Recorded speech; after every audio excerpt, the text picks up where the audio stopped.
We are right in the middle of the biggest NBA scandal since Nico Harrison traded Luka Doncic, and Bill Simmons is almost nowhere to be found. So here we've got the latest episode of the Zach Lowe Show. Bill Simmons makes an appearance, and they don't even talk about the scandal. Zach Lowe starts off by backtracking from his previous episode, but then Bill Simmons comes on, and here we have two of the biggest NBA personalities, podcast personalities, and they don't address this huge developing, unfolding scandal that's happening in real time. Instead, what are they talking about? The 2028 USA basketball roster. This is something that they would, this is a segment they'd have in the dead of summer with no other news in sight. We have this major story that's unfolding, and this is what they're covering. And they don't talk about the Clippers scandal. So I'm going to scroll down because there's one comment that's revealing here. It's got 270 upvotes. It's weird how uninterested Bill Simmons seems about this story. Couldn't have anything to do with him being friends with other owners that do the same, right? Okay, and now let's look at where Bill Simmons does actually cover this.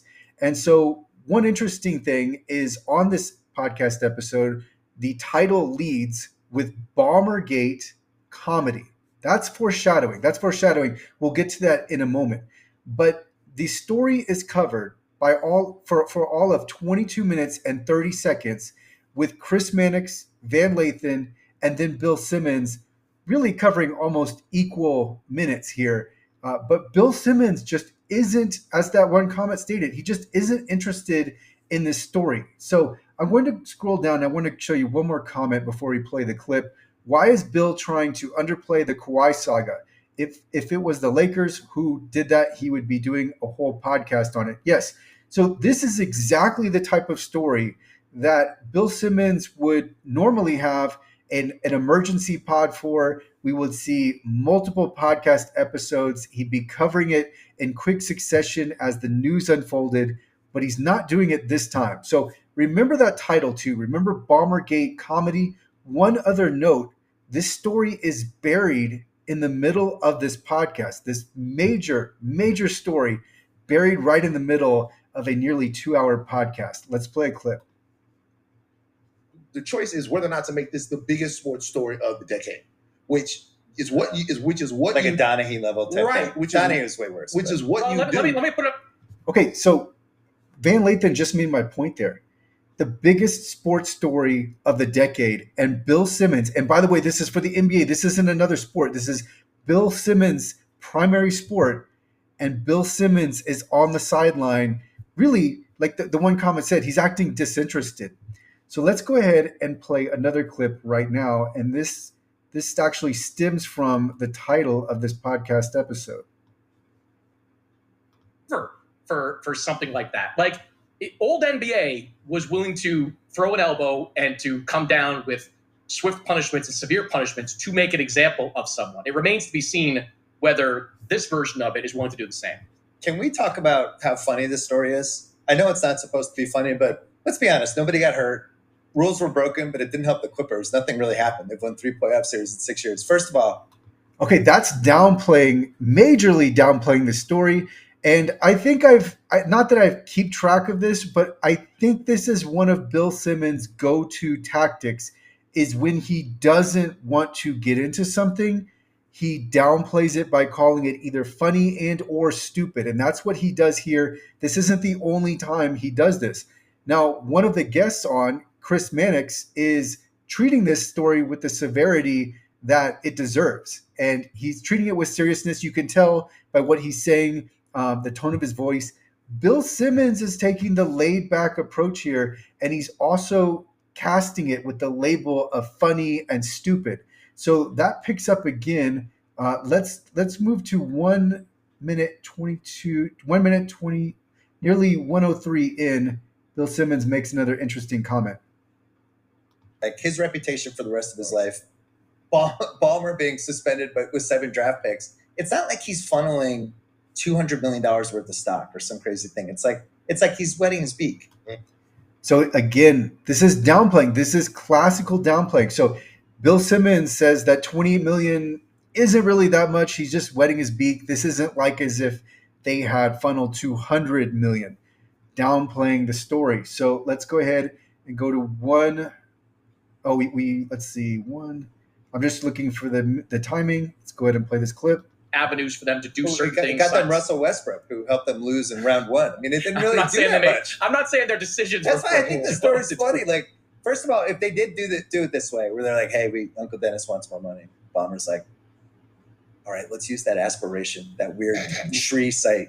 We'll all give them money and just have them give half of it to Uncle Dennis, and then and nobody will find out. This fucking random company. What's the worst thing that could happen? Oh, nothing. This will never come out. Like that. I just think this is so stupid that would be what actually happened, and yet it might be what actually happened. The fun. So again, right there, stupid and funny. Let's play one more clip.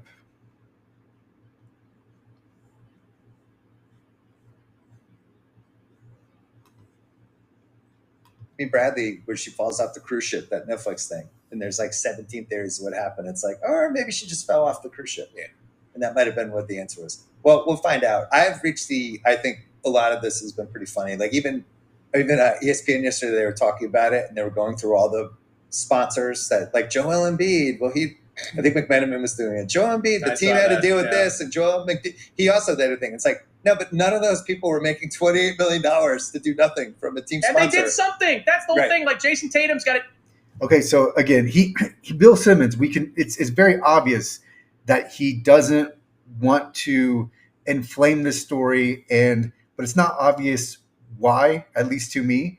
Now, a lot of people are saying that because he's had his rift with Pablo Torre, he had Pablo on his podcast, Pablo came at him, and then now Pablo's actually doing real investigative journalism. Not that that's even what Bill's into. That's not what Bill's game has ever been, but that Pablo right now is really ascending up the ranks of, it's not necessarily that he's a media personality. He's got his own special niche that really he's alone in when it comes to the sports world, because nobody actually